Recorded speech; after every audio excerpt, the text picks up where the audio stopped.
this will be helpful for your audience. I read a book called Who Not How, and this is a great read, right? Who Not How. So Who Not How says this. It says, when we set goals, when we set dreams, we do the whole, like, I'm going to be intentional, I'm going to cast it out. Our brain subconsciously asks the question, how am I going to accomplish this? Yeah.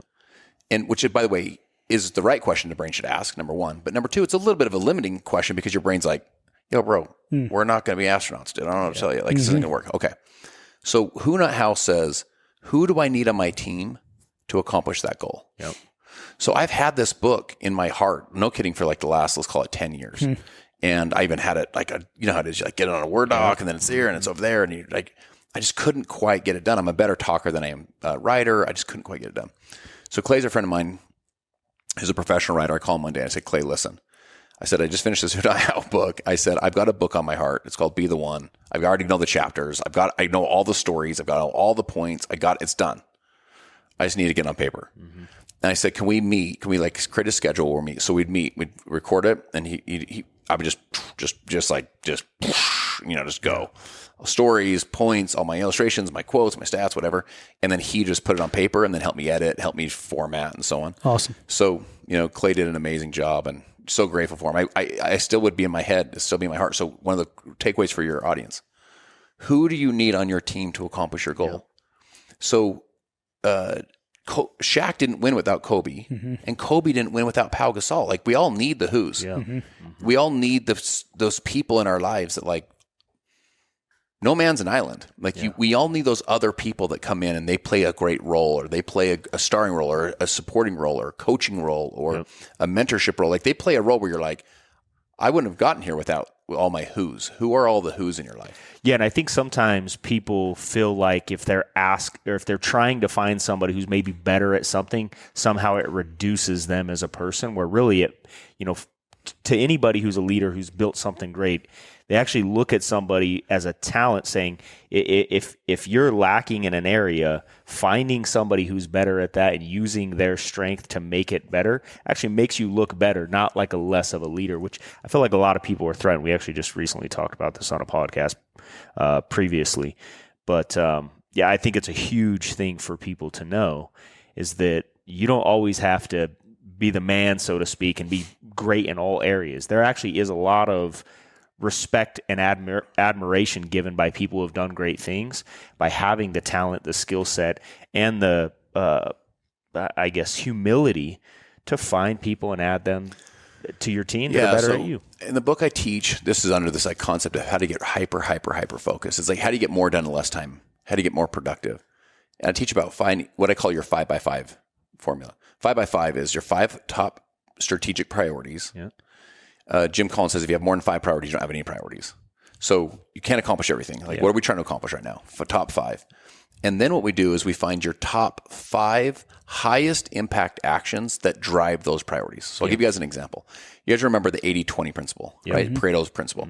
So 80-20 principle says this. 80% of what we do, so the majority of the stuff we do every day, only drives 20% of the impact in our business, right? Well, people that are high achievers are like, well, dude, I'm going to flip that. 20% of what I'm going to do is going to drive 80. Yep. Okay. I thought to myself, if 20 drives 80, then 10 drives 90. And if 10 drives 90, then 5 would drive 95% of the impact of my business. So I was like, what are my 5? Like, what are the 5 things I can do that have the highest impact in my business? So John Maxwell wrote the foreword for my book. John teaches, he was asked once, how did you write 100 books? John's written more content on leadership than any human that's ever lived in the history of the world, right? They said, how did you do that? And he said, first thing he said, he goes, super simple, you just live a long time. They're like, no, seriously, how'd you do it? And he said, I do 5 things every single day. He said, every single day I read, think, file, ask questions, write. So reading, we all know what that is. Thinking, we know what that is. Filing means he'll find quotes, stats, stories, illustrations, and he'll like note them and file them away so we can use them later, right? He can pull that and illustrate points.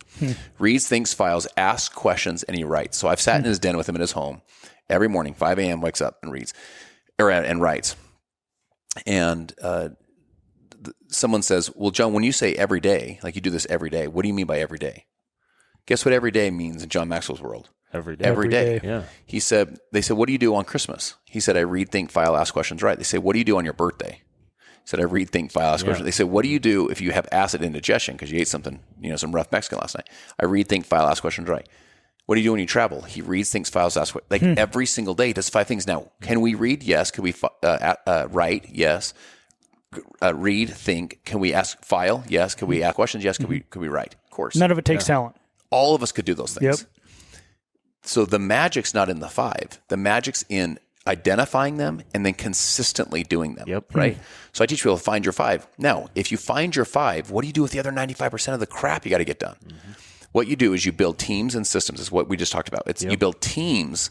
You find your who's that can help you get it done. And Jeff, to your point, in most areas, hopefully, the people are better than you at those things. Yes. They're way better than you. And I've gotten like to a point where I'm like, not only do I have no ego that you're better than me, I want you to be better than me. I hired you because you're better than me. I associate with you because you're. When we went out shooting, I mean, I was like a novice. I mean, particularly compared to him, I'm like a novice of novice of novice. This is the room I want to be in. Yeah. I don't want to be the expert. I want to be the one that's like learning every single thing he's doing, like how he holds his left hand, I want to know all that stuff because you're around an expert. Yeah. That's the room I want to be in. Yeah. You want to be, they talked about being the dumbest one in the room. The point is surrounding yourself with people that know those games way better than you know that game. Amen. Yeah, that's awesome. I think that's such a great point for people en route to success. Because for some reason, and we have this tendency to let our ego get in the way. Of course. Versus reminding telling you, ourselves my to be secret is just finding as many people that are better, smarter, more talented than me to run everything that I can possibly help them run to enhance my life. And that's my secret sauce, man. So we people hear, I think we hear stuff like that and we think it's false humility. My friends, listening to this. That's not false humility. That's strategy, dude. Yes. That is really good strategy to find the things you're great at. Do those, like find your 5, focus on those. Remember, you guys remember going to the fair when we were little kids, they had those mallets and you'd be like, bing, like this, and you would hit it and it, like the little metal thing would like ding and ring the bell. Yep. What are the 5 things you can do to ring the bell? Yeah. Everything else, build people way smarter than you do all that stuff. You just ring the bell doing the things you're great at. Build your confidence in those, build your commitment to those, build your competence in those, and just spin that loop as fast as you can.